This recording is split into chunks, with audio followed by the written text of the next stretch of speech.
بسم اللہ الرحمن الرحیم۔ السلام علیکم۔ آپ دیکھ رہے ہیں ماہین اسلامک وائس۔ آج کا ہمارا ٹاپک ہے ایران کا اسرائیل پر حملہ، حقیقت کیا ہے؟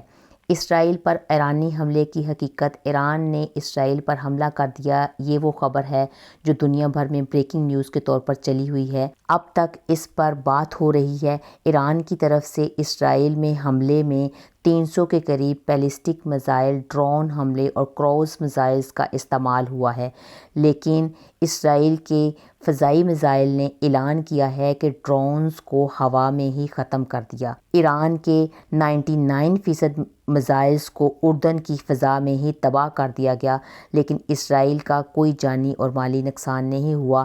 اس کے باوجود ایرانی وزراء کا حملے کے فوراً بعد یہ کہنا کہ ہمارا کام ختم ہو گیا ہے اور مزید کوئی کارروائی نہیں ہوگی، یہ ایک عجیب سی بات ہے۔ اس سے ان دعووں کو تقویت ملتی ہے یہ سب کچھ پلانڈ تھا، یعنی وہ جو کہتے ہوتے ہیں نا کہ ایک پتا تک بھی نہیں ٹوٹا۔ اس مبینہ حملے پر بالکل یہ پورا اترتا ہے کہ حملے کے فوراً بعد لبنان، شام، اسرائیل نے اپنے فضائی سرحدوں کو مسافر پروازوں کے لیے کھول دیا۔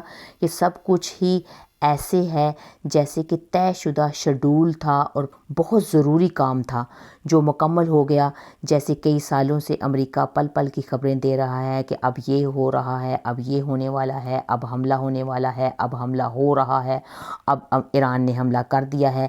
اور جب امریکہ کی انتظامیہ حکومت پل پل کی کمنٹری کی طرح رپورٹ دے رہی تھی تو کہ میزائل اب چل پڑا ہے، اب وہ یہاں تک پہنچ گیا ہے، اس موڑ تک پہنچ گیا ہے، اس گلی تک پہنچ گیا ہے۔ پھر یہی نہیں کہ بی بی سی کے اسد اللہ کی اس حقیقت پر مبنی تجزیے سے بھی شکوک و شبہات کو تقویت ملتی ہے کہ اسرائیلی وزیر اعظم نیتن یاہو جو اس وقت مشکلات کا شکار تھے، وہ اس حملے کے سبب مشکلات سے نکل گئے ہیں اور ان کو دوبارہ عوامی حمایت حاصل ہو جائے گی، لیکن پھر بھی تسلیم کیا کہ یہ سب کچھ اصلی جنگ تھا۔ لیکن سب سے اہم پہلو یہ ہے کہ اس حملے کا مقصد کیا تھا؟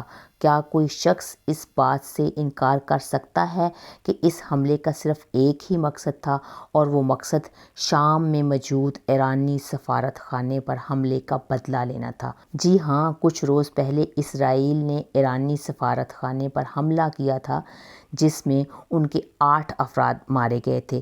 بہت واضح اور دو ٹوک بات یہ ہے کہ یہ حملہ شام پر تصور نہیں کیا جائے گا، یہ حملہ ایران پر تصور کیا جائے گا، کیونکہ بین الاقوامی قوانین کے تحت سفارت خانہ اس ملک کی جگہ کا حصہ ہوتا ہے، سو اس حملے کو ایران کی سرزمین کا حملہ شمار کیا جائے گا۔ ایران نے اس حملے کا بدلہ لینے کا اعلان کیا تھا۔ اس اعلان کے مطابق 200 کے قریب ڈرونز اور کچھ میزائل وغیرہ ایران کی طرف روانہ کیے۔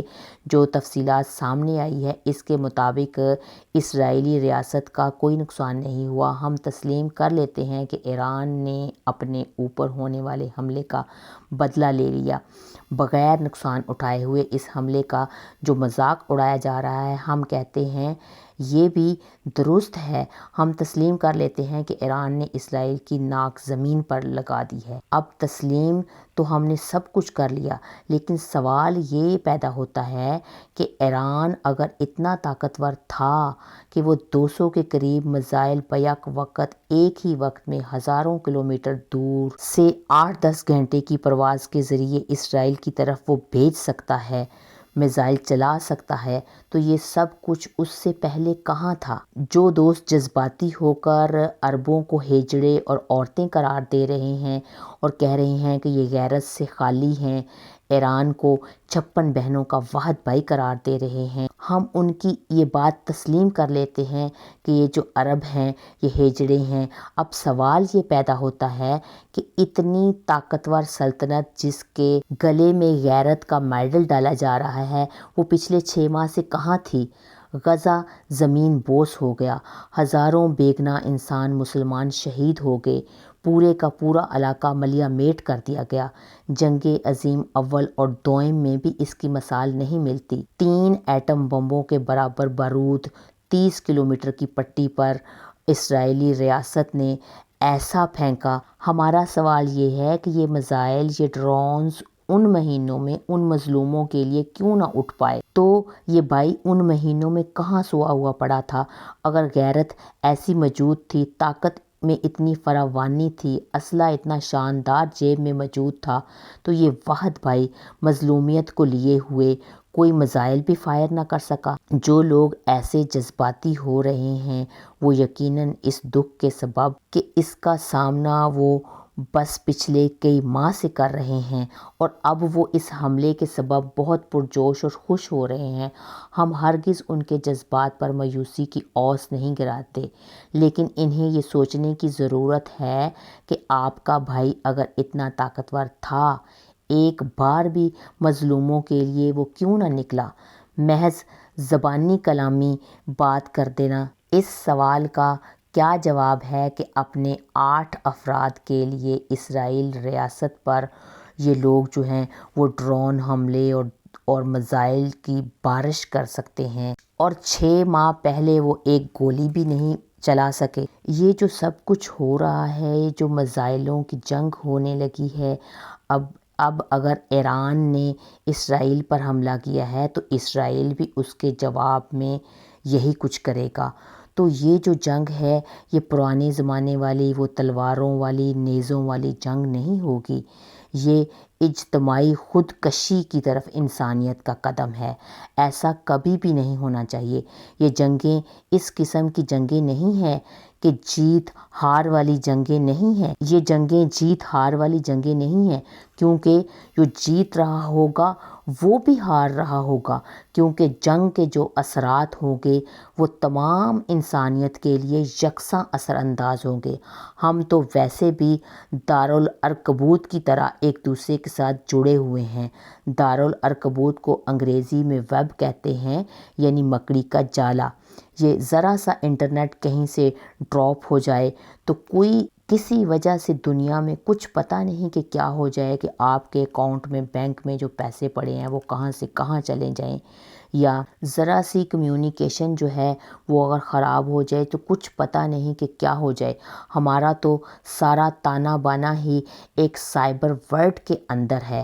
ایسے میں جو دنیا کو چلانے والے لوگ ہیں ان کو بہت احتیاط کی ضرورت ہے، ان سب کو مسائل کو بیٹھ کر حل کرنے کی ضرورت ہے، امن کے ساتھ رہنے کی ضرورت ہے، چین کے ساتھ زندگی گزارنے کی ضرورت ہے۔ مجھے نہیں پتا کہ ہم انفرادی طور پر کیا کر سکتے ہیں، لیکن ہم اجتماعی طور پر ایک آواز ہو کر اٹھ تو سکتے ہیں۔ خدا کے لیے ہوش کے ناخن لیجئے، انسان کی زندگی کا مذاق نہ بنائیں۔ ہر انسان جو اس دنیا میں آیا ہے وہ قیمتی ہے۔ کسی کو انا کی سولی پر انسانوں کی جانوں کو چڑھا دینا یہ بہت بڑے ظلم کی بات ہے۔ میں اللہ تعالیٰ سے دعا کرتی ہوں کہ اللہ تعالیٰ اس دنیا میں جو ظالم ہیں ان کے ہاتھوں کو روکے اور مظلوم کی مدد کرے۔ لوگ جو ہیں وہ ظالم کا ساتھ نہ دیں بلکہ حق کا ساتھ دیں۔